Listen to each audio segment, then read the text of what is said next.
Hi, Bryn. In this book, I'm going to tell you the story about a very, very famous song that I know you know. And it's a Christmas song, and it's called Silent Night. But in this book, it's Silent Night, a mouse tale.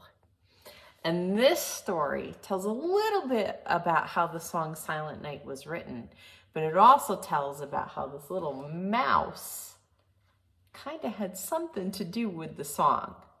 So I'm not sure if that part's really true, but you will learn a little bit about how the real song Silent Night was written. But before we get going on the book, I want to give you a little bit of background. So the real song Silent Night was written in 1816. That's over 200 years ago, a long, long time ago, in a very small country called Austria, in a little village called Salzburg, I believe, Austria, which is over in Europe next to Germany. So you could look that up on a map if you want to see where Austria is. And it was in a little village. And there was a pastor, or like a preacher of a church, that originally wrote it as a poem in 1816. And then he gave the poem to his musical director at the church, who put the music to it. So together it became a song, but it was originally written as a poem in 1816, over 200 years ago, at the church where he was a pastor or priest. And this is just kind of a little tale about the mouse who was there when Silent Night was written. But you need to understand what a pipe organ is in order to understand what happens in this story. So I'm going to show you a picture of an old-timey pipe organ. I don't know if you can see that, but over here you can see like it's a piano where the man is playing the piano. And then way up here, there are all these pipes, and through these pipes are where the notes come out, the sound comes out. And over here, these are called bellows.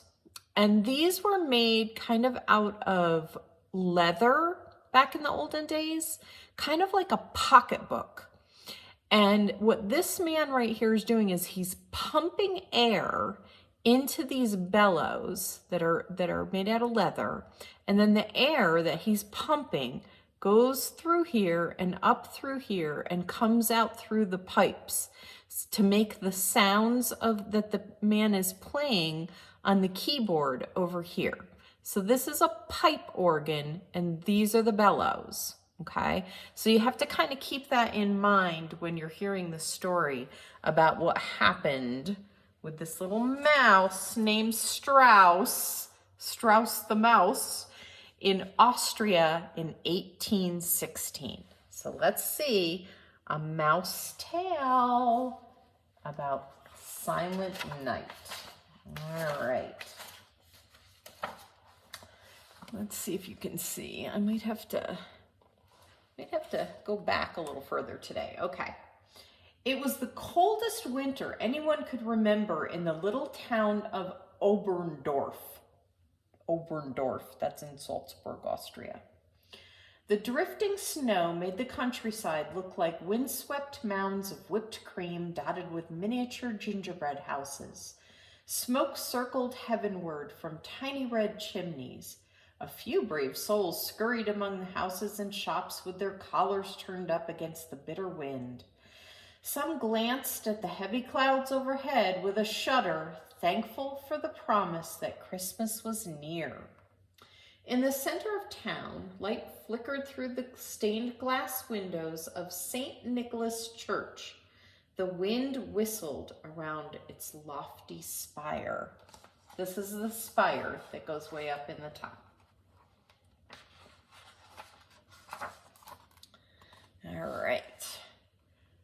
Inside, a small group huddled beneath the towering pipes of the old organ, rubbing their hands for warmth while rehearsing the special music to be presented on Christmas Eve. They were unaware of a small furry visitor watching quietly from his hiding place under a pew.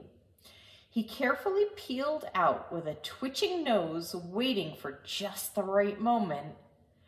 Franz Gruber, here's Franz, he's the organist, he's the one that's playing the organ, and leader of his tiny choir, was patiently coaching Frau Hagelmeyer. So in German, the word Frau means Ms. or Mrs. And this is Frau Hagelmeyer. And she's supposedly singing their solo. So Franz Gruber, the organist and leader of his tiny choir, was patiently coaching Frau Hagelmeyer, who couldn't seem to remember when to come in for her solo. She had sung in every Christmas program at the church for 40 years. Age had replaced the sparkle in her voice with an annoying warble, and this caused her chin and the heads of her listeners to bob up and down sympathetically with every beat.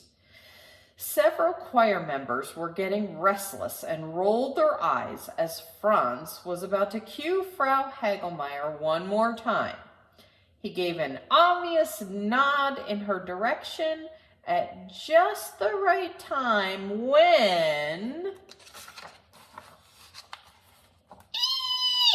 she shrieked a note higher than any ever written for human voice. A mouse! Frau Hagelmeyer shot straight up into the air and perched on the back of the highest pew. Oh, don't worry, Franz tried to console her. They won't hurt you. You mean there are more of them? Trembled Frau Hagelmeyer. Well, yes, he said. They keep me company late at night while I'm working. Frau Hagelmeyer pointed a stubby finger at Franz and shook it in his face. I demand that you get rid of those horrid little creatures. Tomorrow is Christmas Eve, and I will not sing in the church full of mice. It took 2 of the strongest men in the choir to help the distressed woman climb down from her pew. She snatched up her shawl, tucked the loosened strands back into her hair bun, and with a huff, marched out the door.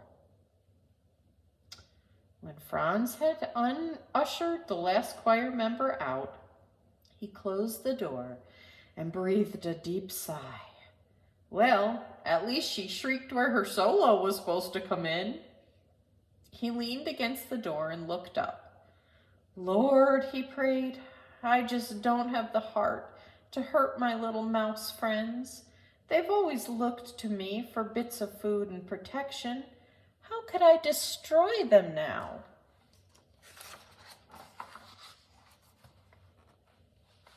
Let's see.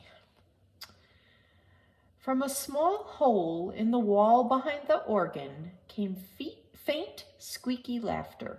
Friedel, did you see that old lady jump? Oh, Strauss, I bet she hasn't moved that fast in years. Suddenly, their laughter was cut short. Mamma Mouse, who happened to see her son's mischief, was now making her way quickly towards the 2 younger mice. Strauss, she said sternly, you should be ashamed of yourself scaring that poor old lady. But, Mama, Strauss whined, the dishes start walking off the shelf every time she hits that awful note. My finely tuned musical mouse ears just couldn't take it anymore. Mama shook her head. You were too busy laughing to hear what she said. She wants Franz to get rid of us all now. Oh, Mama, not Franz, assured Friedel. He wouldn't hurt a flea, said Strauss, scratching his ear. He's a kind man, a musician, like I'm going to be someday. Anyway, what's a church without church mice? Mama did not laugh. Papa Mouse had come in, and they looked at each other with eyes full of concern.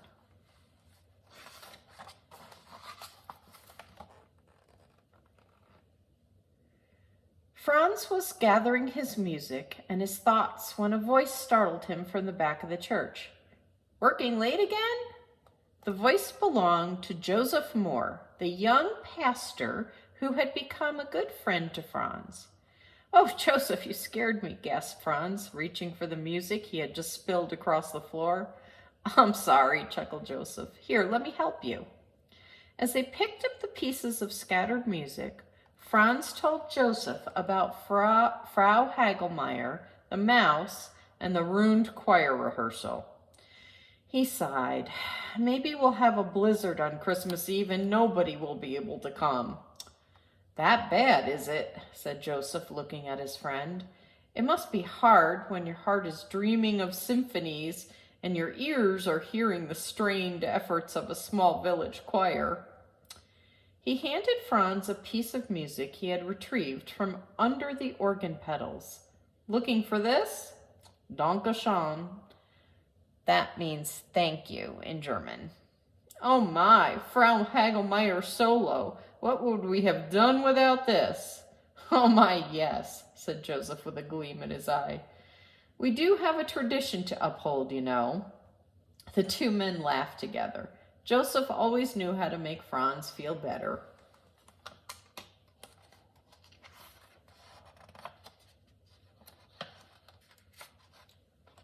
Ugh, pages are stuck. Okay, there we go. Can you see? Oh, look at the cute little chickadee. They stepped outside the church. "Franz," said Joseph kindly, have you ever thought that God might not be so impressed with all our efforts to make grand and glorious music? God may prefer a simple song from a sincere heart. That's what I see in you. Heaven knows our little choir is not the best in the world, but it's the best we've got around here. Sometimes I even see a little of that sincere heart of yours coming out in all of them." "I hope you're right," sighed Franz. Joseph closed the door as they turned to make their way home through the glistening snow.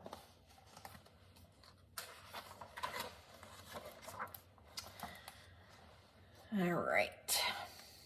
Whoops. There you go. You can see.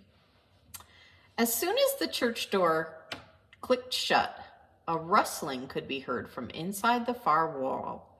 "Are they gone?" said a squeaky whisper. "Shh," said another cautiously. "Let me see for sure." A tiny black nose poked through the mouse hole beside the organ and then quickly disappeared. "They're gone," said the mouse voice more boldly. "Come on, everybody. Christmas is 2 days away. Tomorrow will be Christmas Eve. So that makes tonight Christmas Eve Eve. Time to decorate for tomorrow's celebration." Suddenly, mice came from everywhere, scurrying around and chattering all at once. "I've got a shiny button," squeaked Tiny Tot Mouse, "and I found some bright red berries," offered her Air Whiskers. "Does anyone have some breadcrumbs?" asked Auntie Wiggletail. "I've been saving this raisin to make a bread pudding. Yum, yum." What a happy time it was for the mice. Grandpapa Twitch Earheimer gathered the smallest mice around him to tell the story of his great-great-great-grandcestors who were in the very stable where the baby Jesus was born. All the other mice were singing merrily as they worked.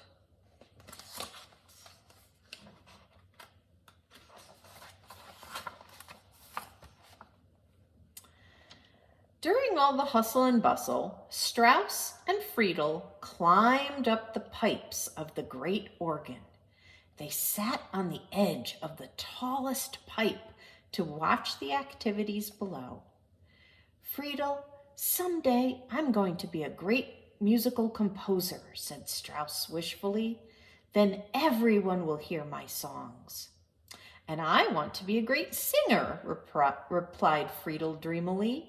"With my voice, I'll soar like a bird to the very tip-top of the high notes." "Just like Frau Hagelmeyer," Strauss teased. Then he stood up with his nose pointed in the air and warbled. His chin wobbled up and down, and just then, just as he hit the highest note, "Ah!" Strauss lost his balance and fell backwards into the tallest organ pipe. Down, down, down he went and landed kerplunk in the bottom of the huge organ. Strauss, where are you? Yelled Friedel. Are you all right? I'll go get help.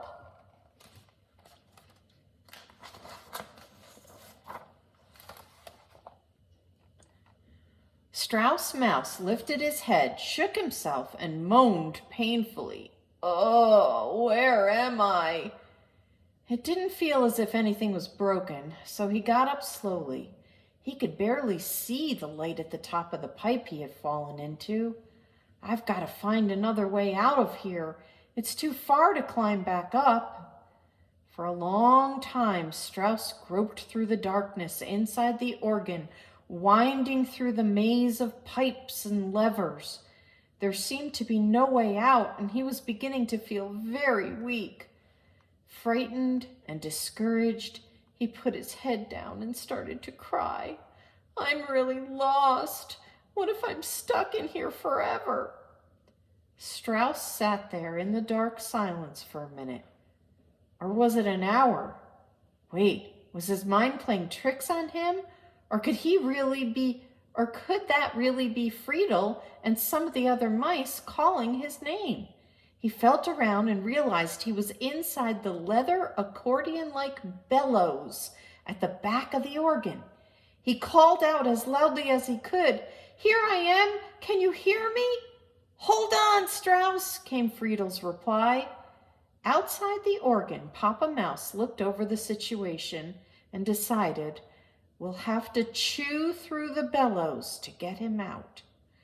The mice began working on the thick leather with their sharp teeth.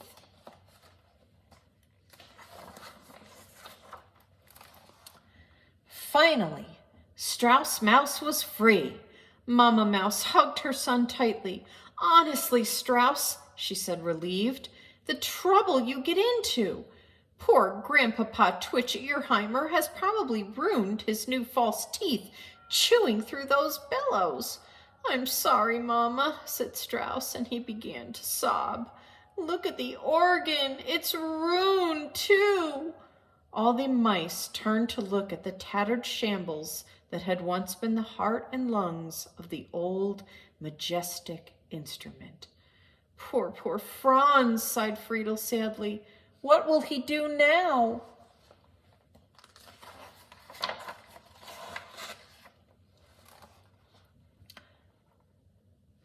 Christmas Eve dawned bright and beautiful, with the sun dancing playfully on the crystal white snow.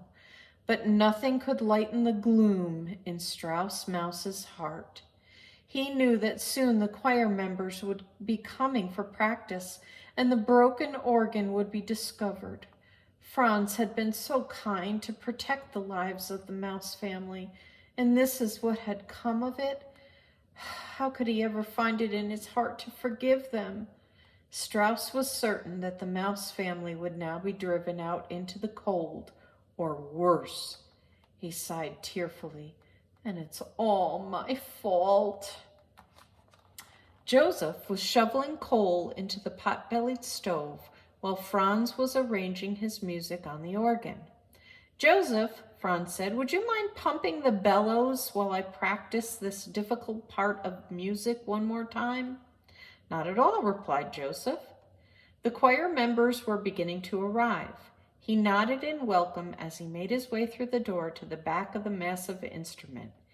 Inside the small room, he slipped his feet into the stirrups on the top of the bellows, held on to the brass handles, and began to pump air with his feet. Franz pressed the keys. Not a sound.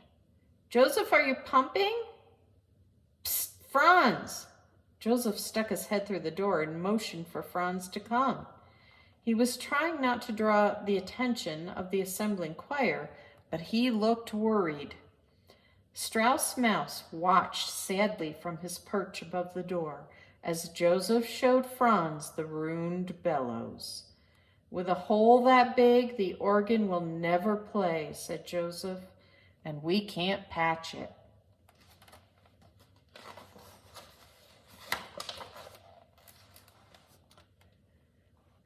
Just then, Frau Hagelmeyer paraded through the door. "Why are we late getting started? Is there a problem here?" she asked. Joseph and Franz could not hide the shredded bellows. It was obviously the work of little mouse teeth. "Oh my!" Frau Hagelmeyer gasped as she fell back with a thud against the door frame. The sudden jolt shook Strauss Mouse, who lost his footing and toppled, wouldn't you know it, right onto the tightly wound bun on Frau Hagelmeyer's head. She was too upset to notice her new hairpiece, and so she proceeded. "Herr Gruber, because you did not follow my instructions to rid this church of those filthy, horrid mice, our precious organ is ruined, along with our Christmas Eve program and my solo. Why, you've ruined Christmas for everyone." Frau Hagelmeyer went on and on, wagging her head back and forth with each new outrage, and nodding up and down with every wave of her short, stubby finger. Strauss was having a terrible time trying to hang on to the wild, bucking hair bun. "You can be sure," she threatened, "that the day after Christmas I will be here early in the morning with my 2 cats, Fritz and Adolf, and they will make quick work of those beastly little mice. You won't be able to find heads or tails, feet or fur when my cats are through." By now, all the choir members were aware of the disturbance, but no one, especially Joseph and Franz, had the courage to tell Frau Hagelmeyer about the poor, frightened mouse clinging to her hair.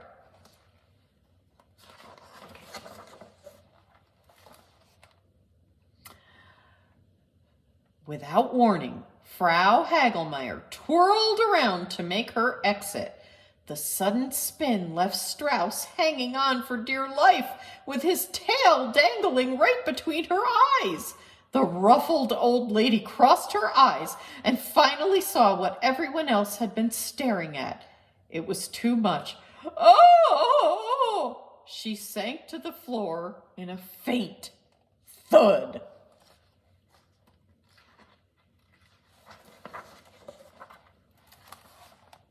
What happened next was nothing less than total confusion. Exhausted, Strauss hoped no one had seen him scramble into Franz's guitar. He decided to stay put until he could slip away unnoticed.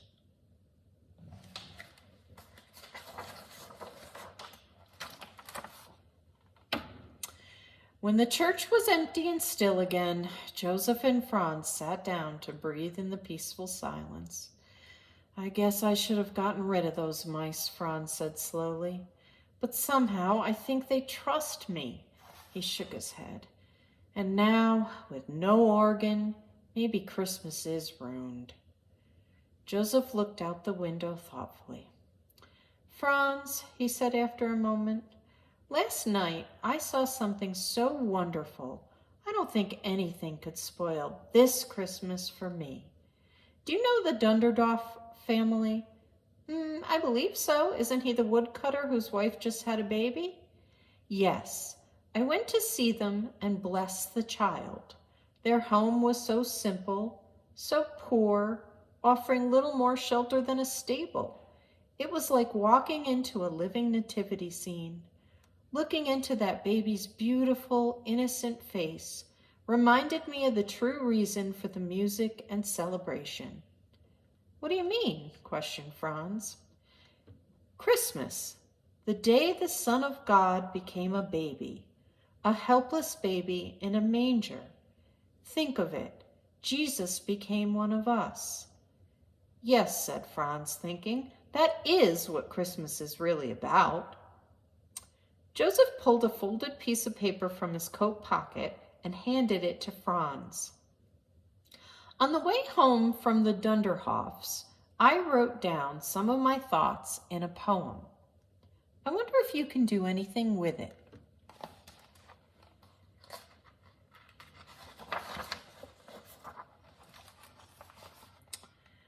Franz read the words quietly.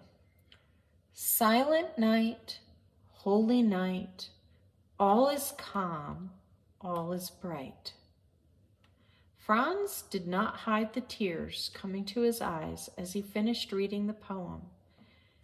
"It's beautiful," he whispered. "You may not have an organ, Franz," said Joseph, "but your guitar is over there in the corner. Let's see if you can find a melody to fit the words." Joseph crossed the room, picked up his instrument, and handed it to Franz. Like a miracle, the song came. Its simple melody and chords fit the words perfectly. As the two men sang it together for the first time, they did not know they already had an audience, a trembling little mouse who was still hiding inside the guitar.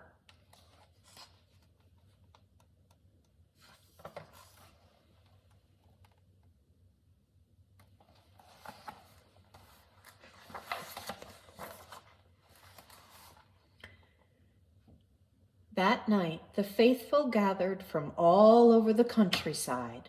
Some had traveled far, from hidden valleys wedged between the snow-covered Austrian Alps. The church was a warm refuge from the cold wind. Christmas candles filled the room with a welcoming glow.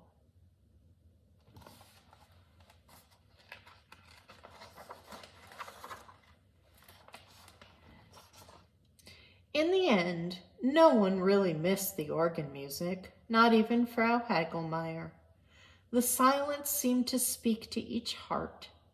Joseph read the Christmas story with new feeling and shared his experience at the woodcutter's home. Franz came forward to join the young pastor, and together, with only guitar, they sang the song from heaven.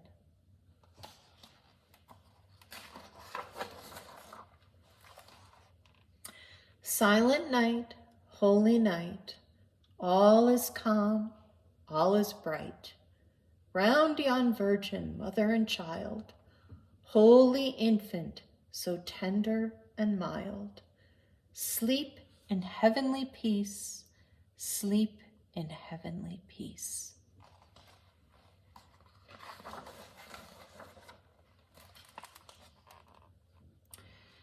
When the Christmas Eve service was over and Franz had finished his Merry Christmases to everyone, he came back into the church to put his guitar away.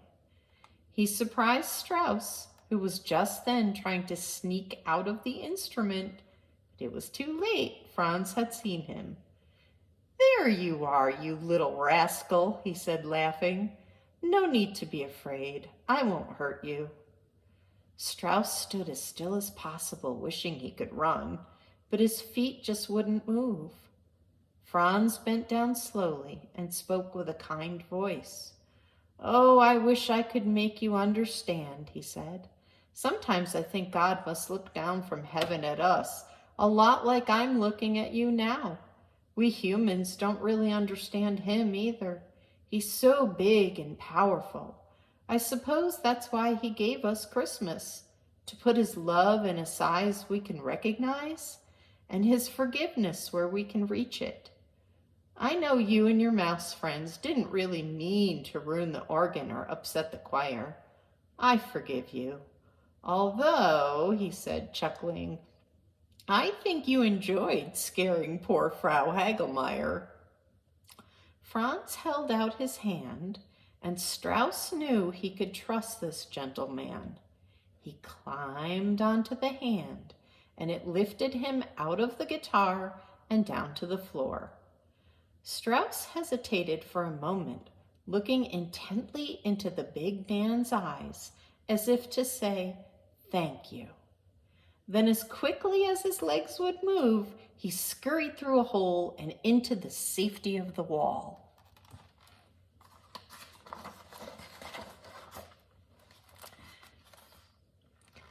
Just inside, Strauss stopped and looked back. His heart was pounding, but not with fear. It was because Franz had been able to forgive them. The mouse family would be able to live safely in St. Nicholas Church for many years to come. "Christmas is going to be extra special this year," he said out loud to himself. Then he hurried over to join the other mice. He was just in time for the mouse Christmas Eve party. No one noticed him at first because everyone was talking at once. "I thought for sure the Christmas Eve service was going to be ruined," said Air Whiskers.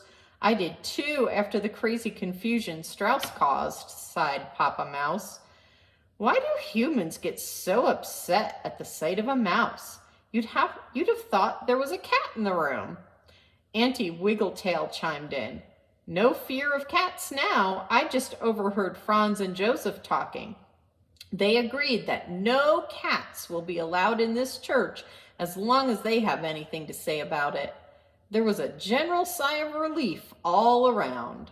"And wasn't it a beautiful service?" said Mama Mouse. Tiny Tot Mouse piped in. Even Frau Hagelmeyer liked it.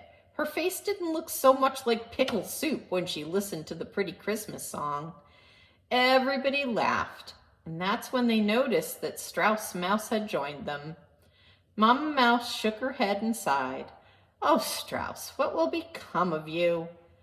"I think I'll help Franz write some more songs," replied Strauss. "No!" everyone shouted in unison. "Not that way," he laughed, "but maybe when the organ is fixed." "Maybe you should stick to the guitar," giggled Friedel. "That's where you seem to be the most at home."